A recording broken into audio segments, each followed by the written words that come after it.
নারী নির্যাতন হয়রানির ঘটনা নতুন বাংলাদেশ বিনির্মাণের সম্পূর্ণ বিপরীত বললেন প্রধান উপদেষ্টা। বিভিন্ন ক্ষেত্রে অবদানের জন্য ৬ জনকে সম্মাননা।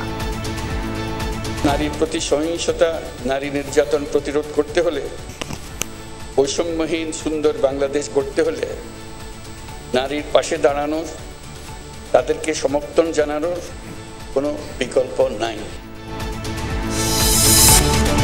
নারী দিবসে মহিলা দলের র্যালি, বহির্বিশ্বে দেশকে অতি রক্ষণশীল হিসেবে পরিচিত করতে গভীর ষড়যন্ত্র চলছে বললেন রিজভী।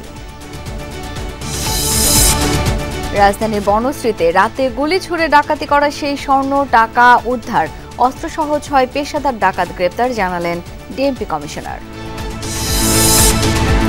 রমজানেও চড়া বিদেশি ফলের বাজার, দেশি ফলে স্বস্তি খুঁজছেন ভোক্তারা। পটুয়াখালীতে তরমুজের বাম্পার ফলনে খুশি কৃষক। যুক্তরাষ্ট্রে ১৫ বছরে প্রথমবার ফায়ারিং স্কোয়াডে মৃত্যুদণ্ড কার্যকর। ২০০০ সালে বান্ধবীর বাবা মাকে নির্মম হত্যার সাজা।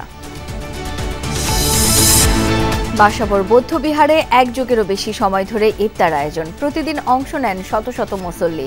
সম্প্রীতি ধরে রাখতেই এই উদ্যোগ বলছেন আয়োজকরা।